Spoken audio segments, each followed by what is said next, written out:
welcome to another episode of History After Hours podcast. My name is Kevin Pumphrey, and with me is Ron Franklin. And we have a special guest today. Noah McClanahan. He is actually, unfortunately, a student of both. Me and Mr. Okay, so I teach AP U.S. History. Talk about a glutton for punishment, taking two AP classes, two Yes. AP history Lot classes. of reading. Yeah. Lot of reading. Now you are. When you used to do it. I don't know if you know this, but of 3 years, you're the first student guest. Yeah, to That's- sit with us. Yeah, we've had teachers and other people come in, administrators, but never a student just come and sit with us. So, I'm honored. Yeah, you're the first. You are the first, and so whatever you do, people will follow. So. All right, that's pressure. Sweet. Okay, no problem. Now, before we get going, tell us a little bit about a little bit about yourself. What grade are you in? What are you into? I'm a junior. I play tennis. I watch a lot of basketball. I play video games, watch TV, just pretty average things, and when I'm not doing work. So. Okay. Awesome. And apparently you're into history to some degree. I like history. It's interesting to learn about. I think. All right, did you come in, because I had you last year as a 10th grader, did you come in with that sort of love of this kind of thing, or did it sort of catch sometime last year? I've always liked it. Just my brother's into history, my dad's into history, so I've always had an interest in it, and just there's so much about it. You can really never learn all of it, and that's something I think that entices me just about it. That's part of the intriguing aspect for me. I've always, it's sort of endlessly fascinating that you can always find something more to learn. New perspective, new event, something. We've uncovered new texts or some new perspective, or somebody's. There's always something else that's buried. So And I'd say it connects to everything, and it's still going on, of course. So it's just the most all-encompassing thing to. You can get more Family Guy jokes, and it makes your whole life richer. Right, exactly. I think my first year here, I spent so much time relating to Family Guy. Because everything I said, they were like, there's a Family Guy episode. That was like, I'm like, yes. So finally, I just broke down and went with them. Like, yep, here's what that means. And they go, I get it now. I know. So yeah, It makes jokes funnier. It makes life, to me, a little bit more interesting if you know what's going on. I mean, and this goes into what we're talking about today. With social media, how many times do you get frustrated seeing people tweet, text, post things that are so ignorant of historical perception or perspective? You're just like, oh, if they just only knew the basic facts. How much dumb stuff can you put into 140 characters? Yeah. Now they're about to double that, though. I heard about that. I heard about that. 280's coming, yeah. That'll be just awesome. Maybe that's. I got off that a while You think ago. that's from Trump not speaking incorrect? Sad. Just he speaks in these Complete sentences, riddles. please. Not sure it'll change. Oh no, I don't either. It'd be longer. Double kafefe. All right, so we've got some topics we're going to mull over, and we're just going to ramble on as we do. The first one, of course, this is September 27th, and over the weekend and spilling over into this week, it's all about the NFL protest. Kaepernick, this started a couple years ago, I guess. He started to kneel during the national anthem. It became news. People took sides or whatever. Then it kind of went away to some degree. Then he didn't get picked football up season ended. because football season. Right, yeah. Forgot People about couldn't do that, but now it's back, and we have a president that decided to weigh in on it. So SOBs. All right, so let's separate those two parts of the story out. Right. Let's just talk about the Kaepernick protest and then what's sort of developed since then. Then we'll throw the president in. How about that? Because that adds a whole nother level of to the whole thing, right? yeah, So all right, so let's understand what are they actually protesting? And Noah, you and I talked about this a little bit while ago. The police brutality, which if you don't agree with that, or if you agree with it, I would say you still have the right. Obviously, I don't think people are really disagreeing with that. Obviously, they would say what you're protesting is dumb, or I support what you're protesting. But at the same time, they respect his right. But I think the big thing is it's seen as an act of disrespect toward the anthem, toward the country, toward veterans. So, and of course, there are veterans that don't think that, but that's a big thing. Ratings could be down. I don't know what the percentage of people who are NFL fans. I wonder what the percentages are about people who think it's a problematic thing for people to kneel down during that. Right.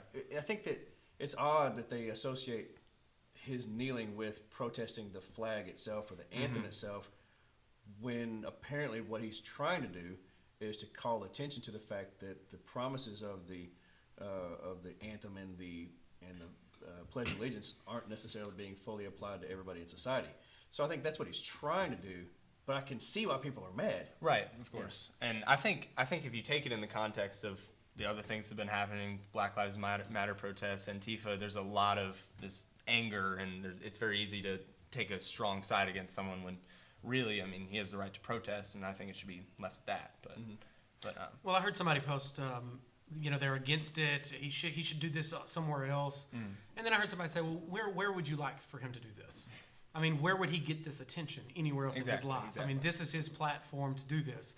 And so you have to kind of wonder, where do African Americans, where should they protest? Now, for instance, Black Lives Matter. That's a big protest movement. To me, I heard somebody say, and I kind of agree, the analogy of like white blood cells. There is a problem. There's a disease, and these white blood cells are going around trying to figure out what the problem is, but maybe they're not doing it in the most efficient way. Kaepernick, I mean, he's showing exactly, he stated what the problem he's protesting is, and now we have a lot of other people. Here's my problem, is the people that are kneeling now, are they really kneeling because of police brutality? Or are they just anti-Trump?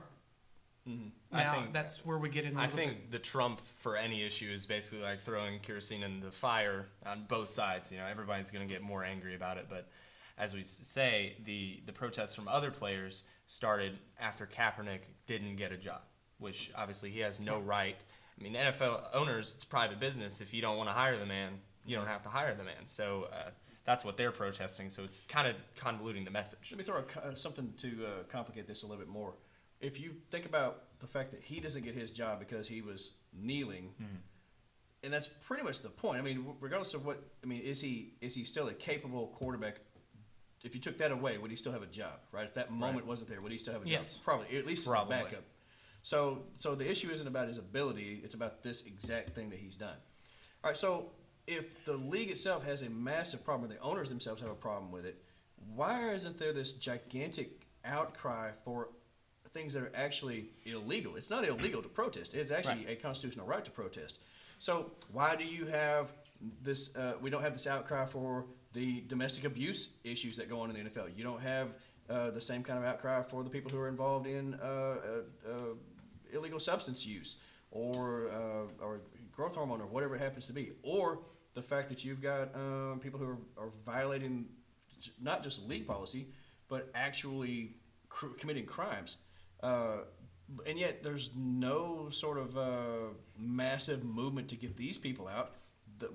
That seems fairly hypocritical to me, to really hammer this guy and say, well, I can't have him on my team. Right. When you have people who have been, we've got, again, drug issues, we've got firearms issues, you see what I'm saying? Violence. Well, so, the violent aspect of that, and we sort of overlook that thing, we shadow over it because they can still play the game. If you started getting rid of those people, do you get a better hold on those issues? So let me kind of finish the point though. So you can be angry about what he's doing if you whether you agree with what he's doing or if he's not doing it in the right spot or whatever. But it's just kind of odd to me that though that becomes somebody actually utilizing their civil rights, utilizing the constitutional right, is criticized because the timing is bad when those other things don't seem to be so problematic for folks. And I'll abandon my team. I'll quit watching the NFL. Really, every time somebody smacks his girlfriend around, you see that live on TV, and then you're going to continue to support that because you're going to keep watching. Because you can ignore that. Why would you ignore that? See what I'm saying? People are there's a strange. My rationale for that is kind of like what we talked about last week with Afghanistan. Why it's not in the paper every day, or people don't get freaked out about that, or more people are concerned with this NFL thing than North Korea. Culture war. We are in the midst of a American culture war, and these things like this feed right into the culture war we have. Essentially. Whereas all that other stuff, it's a public display that's part of the culture war that people can line up on one side or the other. Do you think he obviously has the right to protest. Right. Yes. Do you think this is the best way for him to get that message out there? Yes. That's the part. The best way for him in to terms get it out of there. numbers and how many people are gonna see it, but in terms of actually positive progress for his goal, whatever that may. I mean, obviously it's police brutality, but I don't know if that's the most effective way. I don't know if it's effective. It's the best way for him to get it out. because he's a quarterback and he can kneel publicly in front of thousands and thousands. Right. As a celebrity, you can do that anywhere, though. It doesn't have to be at that moment. Right, but So- if he just calls a press conference and says, "Hey, I have something I would like to talk about. I have a problem with police brutality," nobody would It care. would circle around for a day or two, Right. and then everybody would But if forget you about it. kneel in front of something that people think is disrespectful, One of the issues that I've heard that's- people bring up, though, is that I'm not paying you to be a political activist. I'm paying you to play football. Yeah. And that's a fair point. And there's a league rule that says everybody's going to stand for the pledge. That's already in place. So they're like, we need a law. It's already a rule. I've seen it. I actually saw the thing. And so, Well, I it's don't- easy to make a rule. It's harder Right, to enforce enforce it. because Right, I then know, you're gonna. exactly. I get that, but at the same time, I think that it's counterproductive how he's doing it. I respect his right to protest. I understand the severity of the situation that he's protesting, right, and trying to call attention to. And again, you're right. He does have millions of people who are paying attention to this now. But I think that ultimately, if his goal through the protest was to help alleviate a problem that's actually there, then this hasn't done that. It's actually stirred more emotion because people aren't listening to what he's saying. They're watching what he's doing and then associating it with something that's anti-American, when in actuality, it's actually the opposite, which is where they should be taking it, but they're not. So I don't know that any of this is really going in the direction that people had hoped.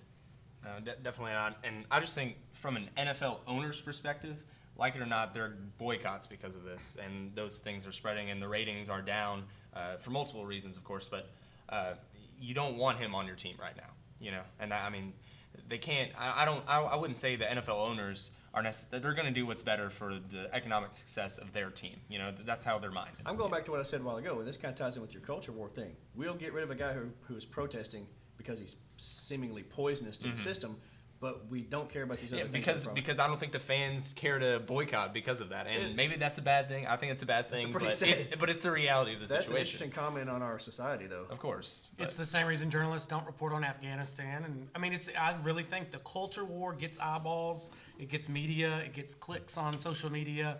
It's something you can freak out about, and it's a bigger part of the problem that we've seen. You know, we just went from an African American president to Trump. Now, All right, you let's can throw him into that throw mix him now. in. so I mean, we went from one side of the spectrum basically to the other in this culture war, and people have chosen sides. So now we have this divide. So you have the president now who has tweeted twice as much about the NFL as he has North Korea, or So should I or had- the Hurricanes that I- have. We brought this up in class the other day. I had a student go, "Well, doesn't he have the right to say something?" And I'm like, yeah, he has the course. right to say something. However, he is in charge of a whole lot more than that, and he's not in charge of American business. Sorry, he's not. And Yeah, that's where it is this gets- really appropriate? Kind of like what I was talking about with Kaepernick. Is it appropriate? Is it the right venue? Is it the right time? Is it the right? You know, he's protesting the protest in a sense, and calling out the NFL because they're not seemingly doing anything about what's going on. But I don't know that that's the best way for him to utilize his power and his message to try to get something.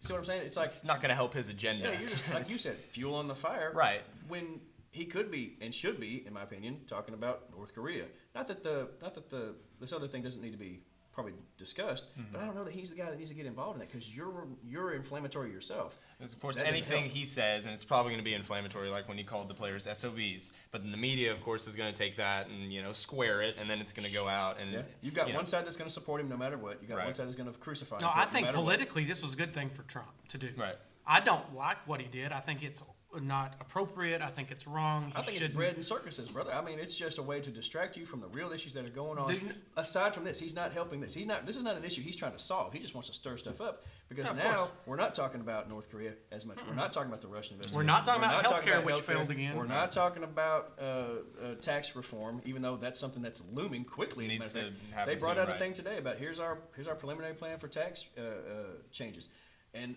everybody's still just the first story. It's going to be about the freaking But that NFL. is part of how Trump became president in the first place. He's great at that. He makes you think about he unifies his base just like that when they could be divided because he hasn't really gotten any major legislation passed. Right. He's not fulfilled any of the promises in the campaign yet. I mean, I can't think of any major thing. We haven't I mean, built the a wall Supreme yet. Court is probably the best thing he's done so far, and of course that only happened because Obama's pick was blocked. But I just think I think it's funny that with the media and Trump, I'd say they're equally at blame for the situation we have because no matter what happens, it's going to be eventually be about Trump because he's going to weigh in on it, and then everyone's going to talk about that for days and days and days. And the left feeds into that too. Oh, the completely. left, of course, he just banks looking for on anything. You know why they do that? Because it's ratings. It's Right. ratings based. They have their own base. It's almost like they're both playing the same game on on different You're sides. exactly right. Yeah, That is that's how exactly I what see it is. So, yep. Okay, well, I think we all agree that the NFL players should be allowed to do that. That's free speech. And as a matter of fact, people are talking about they're disrespecting the flag and the people who fought and died. People fought and died for freedom of speech. Exactly. I mean, the flag. We could change the flag. That's not going to hurt my feelings. We could change the national anthem song. That's fine. Let's not change freedom of speech. I'm not sure. I am very comfortable with the idea that people are protesting. I'm not sure I'm comfortable with the idea about them protesting here in this way in that spot. And I gave you a point for that. We teach school, and we have to be apolitical. Yeah. I don't pick sides. I try to run that gamut. I try to show both sides of the ways. argument. I will argue a conservative side just as hard as I will a liberal side, and then hopefully promote moderate ideas because I'm a centrist.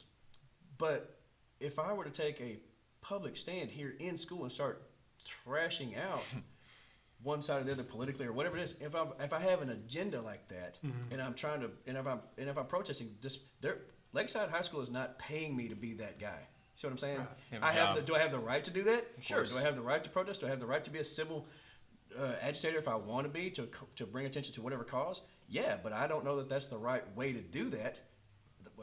I know it's not the right way to do that. And besides that, they're not paying me to be that guy, and I'm not going to be around here very long if I'm going to continue to be that. So it doesn't surprise me. Again, I fully support their right to protest and the right to kneel down, do whatever. You don't have to stand for the pledge. That's part of what the Constitution is about. It's in the do Lakeside what you want to do. Handbook. Right, man. Yeah. So, but at the same time, But we are government supported. We are a public institution as opposed to a private business.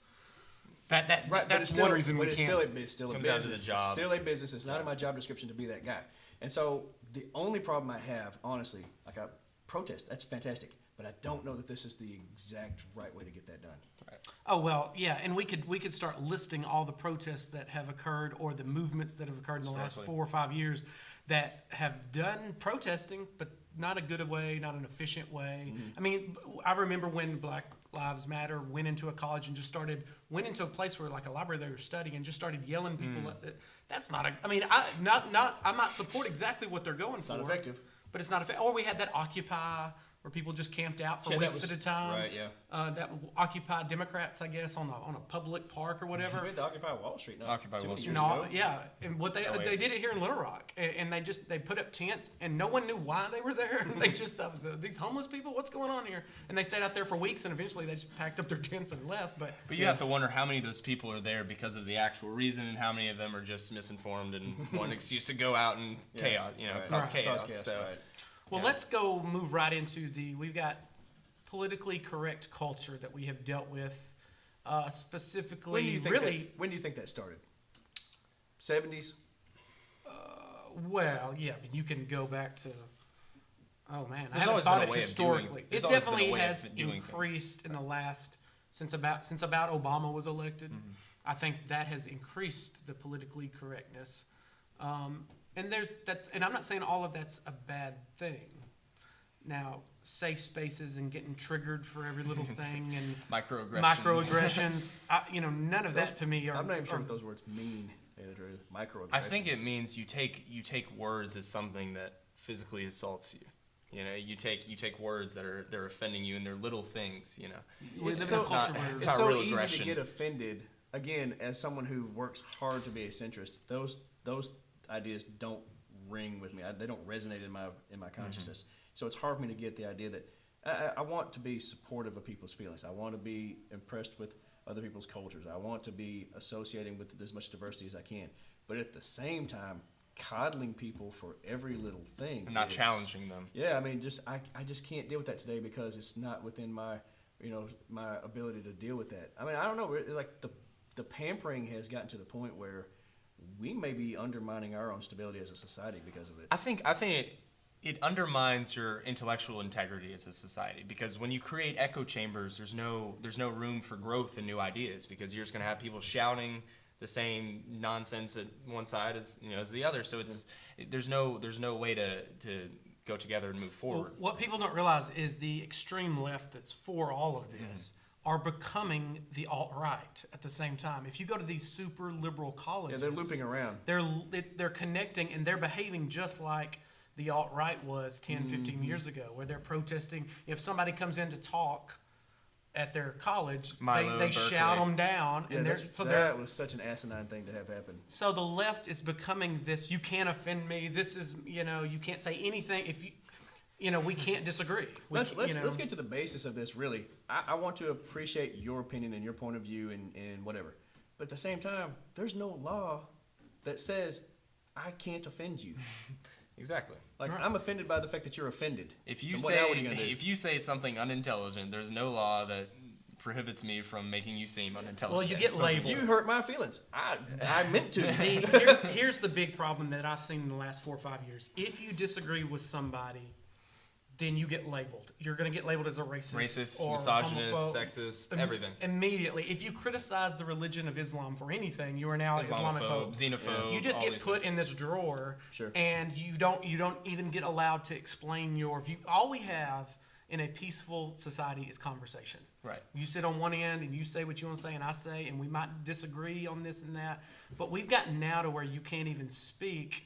Like, as a white male, there's only certain things I can talk about. I mean, now obviously on this podcast, we do talk about things. Thank goodness we have free speech where we can say some of this stuff. But if I'm out in public at a liberal college and I start saying something, who are you? You are a white male. You're a white male. Your opinion doesn't matter, essentially. That's right. You can't talk. And I'm not even trying to say that I can empathize with someone who is a minority but to not even be able to say anything that how I feel. You can't erase oppression by becoming more oppressive to people who aren't you. Yeah.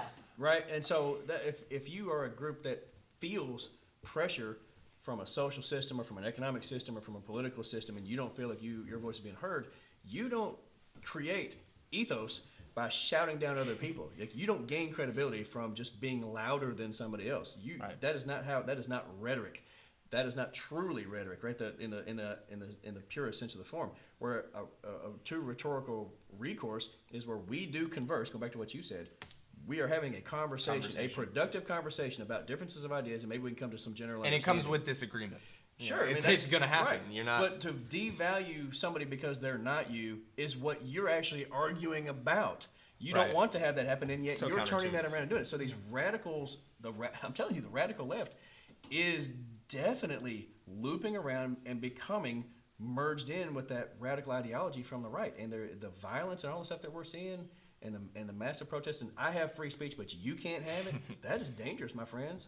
Say what you want as long as I agree with it. Sure. I just don't like the idea that the validity of your opinions and what you say is based on your color, is based on your sex, is based on anything like that. I think it's based on the evidence you give forth and the logic you show.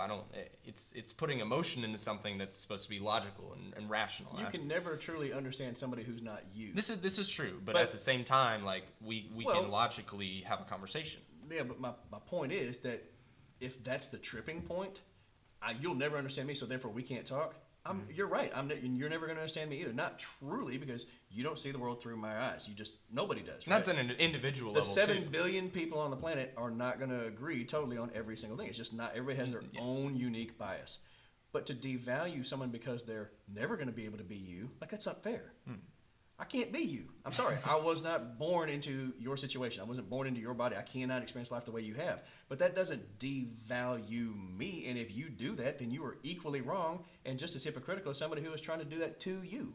Well, what you're saying, like, that's an individual level. That happens for everybody. Like, both white males, and then I still can't understand your perspective just because it's a completely different life. But I just don't like when we start putting these people into groups and saying they all have to believe the same way. It's like, if you're black and you vote for Trump, you're automatically a racist, or, someone gets called an Uncle Tom. I mean, you can have your opinions. Your opinions aren't based on how you were born or what you look like, and that really bothers me because. Oh yeah, I agree with you. Yeah. I am all for tolerance, and I think maybe the PC movement that's happened in 20 years has made people more aware of racism and more aware of things that could be positive. Don't you think the irony But the labeling has got to stop. Don't you think the irony of this is that we started this whole thing by trying to be more tolerant, and then it turned into this where we're afraid to say anything because we're afraid we're going to hurt somebody's feelings because we're trying to be so tolerant that It's the exact opposite of what it is. become intolerant of other people's things because we're trying to be so tolerant of other things. That's weird. Yeah, we're in a very strange time, and we have been in for a few years now. Let's talk. We've got Alex Jones and Milo written down. Milo Yiannopoulos. Yiannopoulos, I believe. Yes. Okay, so we've got all of these conservative people that have come out since, and even before Trump, right? But During Obama. so let's talk about these people. And there's more than this. Don't you think that Milo? Do you know anything about that guy? Yeah, I know a little He's bit an interesting conservative. Because Very isn't he openly gay? He's openly gay, and he said he prefers black men. He prefers to date black men. Okay, so he's multi. How would you He's say got that? the LGBTQ. Yeah, he's got all these different. He's. That's an interesting position to be in, just from a cultural standpoint, and then to say I'm very much on the conservative side, because most conservatives I know really are uncomfortable with a lot of things he actually is and stands for. So he's peculiar. I think it gives him a sense of immunity, because it's like if you come at people and say we're doing this in the name of LGBTQ, and he's like, well, I am one, so that doesn't. Oh, that's interesting. It's his power. It gives him the power. That's actually pretty crafty. I mean, you get let's say a straight white male up on a podium saying anything, and people are going to shout at them and say things, but then you say I'm gay, and that changes the whole game. You know what I mean? Well, and a lot of these people, let's just face it, they're opportunists. They found a way to make a bunch of money and say some crazy stuff, and they're not what we would call true conservatives. They're not moderate conservatives. I mean, there's guys like Ben Shapiro, who is a conservative, who gets on these talk shows. He's young. He can speak his logic, and you can see his point of view. Some of these people are just shouting and aren't. That's more really Alex than Milo, I'd say, because Milo, they both like to incite, but I mean, if you dig into Milo a little bit more, he does have well-established viewpoints, and he has a message he's trying to get across. But it's just the people he's dealing with. I think he's not going to make progress with these people. But he anyway. loves to. Oh, bait. he loves it. He wants to bait people, much like he Trump says it's does. fun. He loves to get people stirred up. So I mean, he could probably say all of his points in a different way and make a more efficient impact, and actually maybe convince several more people. Right. But just like Kaepernick. But he might not make near as much money. And Here's my cynical take on that. Yeah, he is a caricature now, who is a business in and of itself. And so I go to that. I think that, you have a message, but I don't think that that's your ultimate intent. Now, that's my opinion of what people like he and Alex Jones and some others are doing. Pick somebody who is out there in the public eye, who is virulent sometimes in the way that they speak. That they're cashing in on that ability to get attention. Promise you, that's part of it. And I also don't think that the conservatives in the past have had an outlet like these people that have come in the last couple of years. Every late night talk show host is, I guess, is the main guy. I guess so. But like if you look at Hollywood or you look at late night talk show, Jimmy Fallon, just go down the list. Colbert, Seth Meyers, they're all liberals. They're all from the left. liberal. Do you think there's any kind of reality behind what I hear from people on the right saying all of Hollywood's against us, all movies are against us, all media is against us, all this and that? Well, actually, it's weird because you're saying that you're part of a media outlet as well, and so I don't know that that's.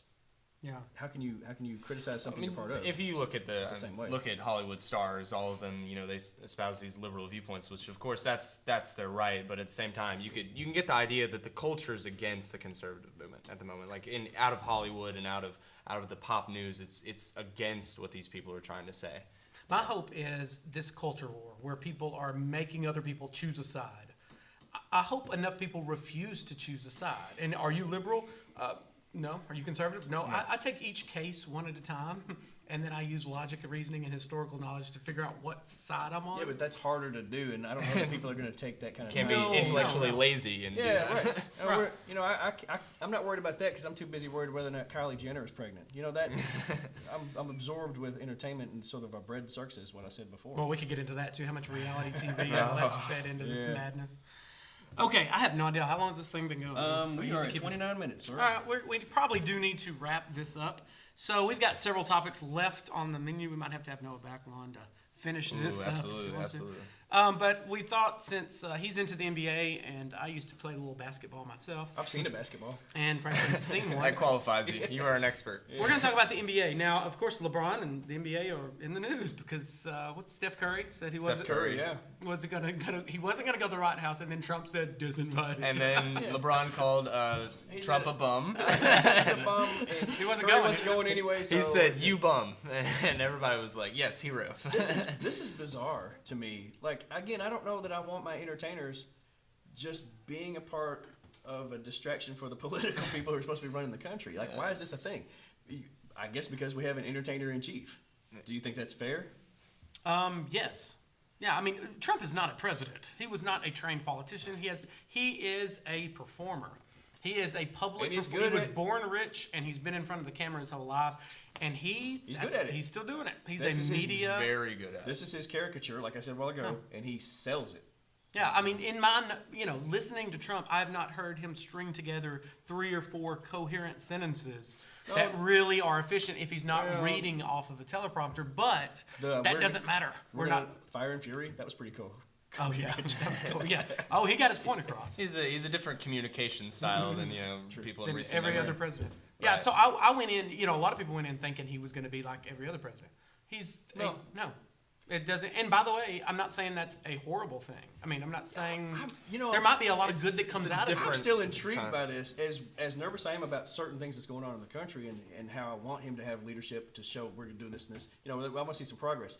In spite of the sideshow, I'd like to really be a real show. It's hard. It's hard because I get the sense that there are things happening. It's just so buried down. It's No, that's hard. the- It's hard that's to reach it. because Trump doesn't talk about it and the media doesn't. But I talk mean, about here it. after 9 months, do we really even know what Trump thinks? I mean, he's back and forth. He's gonna do this, and he's an Deals everywhere. isolationist, and he wants to go bomb somebody, and then I don't know. All right, whoa, okay. Anyway, So so everything NBA. goes to Trump apparently. Yeah. See, and by the way, everything goes to Trump. It's a All universal roads law. lead to Trump. This is why he became president, It's a because people law at this could point. not stop. All right, okay. So we were talking about NBA. Let's just do this. All right. Assess the validity of the following statement. Oh goodness. AP style. Michael Jordan is the greatest basketball player to ever live, In the 80s. ever. In the 80s. In the 80s. Yeah, 87 when I was a senior in high school. Oh, he was a When rookie coming out. Yeah, so I'm saying, so he was Michael Jordan tends to get he was put as the greatest. automatically, yeah. But is he the greatest ever? You have tons. I say underrated is Kareem Abdul-Jabbar. Right. You've got Oscar Robinson. You've got some folks, average triple doubles. Wilt. Wilt, of course. Chamberlain. There's tons of great players in the history. Now you got some just freakish athletes like James and people. I'm not saying Is it about Is it individual? Well, it's all about ability, how or you is it grade about it. leadership too? Like Titles, MVPs. There's so many ways. Okay, to look I at grew up during this stats. time when he was winning all his championships. I was playing ball at the time. So I have my own take. But let's try to argue the counterpoint that he's not the greatest. Okay. So Well, where do you go? I go to LeBron. And maybe that's because that's who I've grown up seeing, but really I didn't start watching much until a couple or few years ago. So I didn't see prime LeBron, but at the same time it's the way the league is now and just the freak athleticism everywhere, and for someone to still be able to dominate like that is really impressive to me. And so that's why I'd have to say him. But Kareem Abdul-Jabbar was this massively fantastic person to watch. I don't follow the NBA too strongly now, but again, 70s, 80s, and that kind of stuff is really when I was paying attention. And then again, through part of the 90s when the Bulls were so dominant. But like that guy, you want to talk about somebody with athleticism, just the reach that he had. He could jump from midcourt and actually hit the rim. You know what I'm saying? The sky hook. He just floated through the air. Well, in college they outlawed dunking because of him. right, He was right, dunking everything, and they said, "Okay, you can't do that anymore." Unfair. So he invented the sky hook. Stop this, then. If you can't stop my dunk, well, let's stop What this. about Magic Johnson? Yeah. I mean, he was. a Magic great Johnson six- took over from Kareem and went to center that one game and then dominated. So it's I think Magic Johnson changed the game maybe more than anybody because we never had a 6'9" point guard who could play every position, but also distributed the ball so well, could shoot at towards the end of his career. I'd still go with Jordan. I mean, I can. LeBron's the most freakish athlete I've ever seen. That's what I'm saying.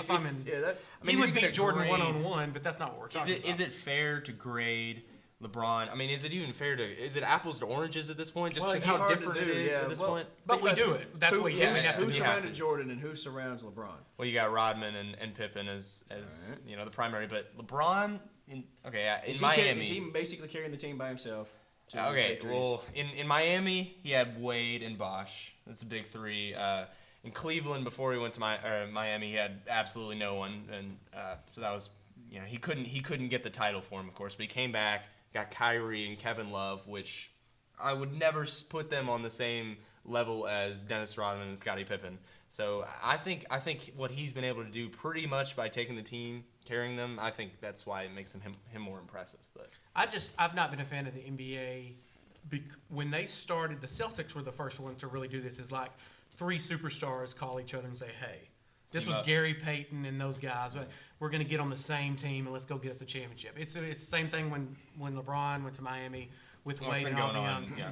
And now it's always happened to some degree. You've had Pippen and Jordan, right? But you also had monsters on the other teams. Isaiah going up against, the Pistons were big. You had the Knicks with Patrick Ewing. You generally had your superstars on different teams. You didn't have the two best players in the NBA on one team ever. And now you could make arguments that there's been moments of that in the 90s. I think that the NBA was better in the 90s simply because you had these monster teams. And a lot of them did. They all went to the finals every year. You got to trace. They stayed with one team their career, generally speaking. So you got to see them. Like Patrick Ewing came in with the Knicks and retired with the Knicks, and Michael Jordan spent all his the loyalty real, factor, of course. But yeah, I mean, to me, it echoed the college game because you had to go into college and you saw those players for 3 or 4 years. No one left one and done back then. And so I think the one and dones have kind of, the NBA kind of went down a little bit when all the one. Some people need to go to the NBA after 1 year. LeBron was absolutely, ready. LeBron was ready. He was probably ready, sophomore year, Right. ready to go out. But that of course has hurt the college game. Right. So I enjoyed the 90s just because, and I think the NBA was more popular. I mean, it was more popular in the 90s, really. Overall, yeah, they had more views and things like that. So I don't know. I argue Michael Jordan just because I'm spoiled and that was about my time. So Yeah, I mean, it's hard for you not to like Mike. Everybody, that was sort of the thing. He made it huge. I mean, To me, he was the first guy that really inspired people. completely. It's not just about the brand. Throw the shoes, yeah. and it It's made not just people about the go. brand, but I'm talking about just the idea that he was, you just sort of felt good watching. Whether you liked the Bulls or not, you were impressed by this. Now the guy. Dream Team in '92 when they decided to put that team together, if you just thought, whoa, Do you remember putting the year all that he these won, guys do you remember in the year he won his first slam dunk title, the contest? 88, 87, It was either 87 or 88. Yeah. Dominique. I was still in high school, so I think it was 87, maybe 86 actually. now that I think Oh, about it. Dominique, there's another dude. So the idea, Sean Kemp, I could go on all these '90s. when monsters. Jordan he leapt up, and this is not an exaggeration. Oh, you're talking and he yeah. stepped in midair and seemed to step again, like there was an invisible staircase that he just went. He walked up towards the goal. That's the thing, Jordan. He He was was only just 6'6". I mean, we talk about LeBron James. James he's a freak. You remember, But you remember Spud Webb? Spud Webb, little Spud. 5'7". Going out And there. Chris- 360. He did it. 360. Did he won a dunk contest? I I'm want to say pretty he sure. did, yeah, didn't he? But, Yeah, he beat Dominique. Him and Dominique. They were on the same team, by the way. Right. They both played for the Hawks. Anyhow, Yeah, you were talking about elasticity more. That guy could get up there. but of course, when Vince Carter came along, yowza. As far as dunking, Who's the boy? Vince on, It's Carter. an art now. It's- Vince Carter, he's the one that. Who's the boy on the Lakers that we're missing? There's he's Byron Scott. like not fairly recently, I guess, but Are you talking about Kobe? yeah, freaking Kobe Bryant. Oh yeah, Kobe, I can't put him in the Why? greatest. Because he's not a leader. No, he's a cancer in the locker room. no, but Shaq got him those, 3 of those titles, and then just the whole. I don't know how much of it is Both true. they but needed each other though. They needed each other, but Wait, I here's don't know my that- last. I don't know. You can't separate these. Two Here's guys my out. last I don't argument. know anything. Jordan won 3 championships. Yeah. He took a year off to play baseball. Chicago was horrific. Sucked at that. Same team. He comes back. come back. They win 3 more. Now, if, but then he retired again, came back, and then that wasn't but too he was, good. he was 63 at that The point. man He was was 72 years old at that point. Kane. All right, I Cataracts. think that probably wraps it up. We got about a 40-minute Yep. podcast Oh wait. here. All right. All right, so that is, this is season 4, episode. Nope. Season 3. Season 3. Episode 5. I think this is what it's there going to you be listed at. Who knows when we get this thing published? And we will see you on the flip flop. Goodbye.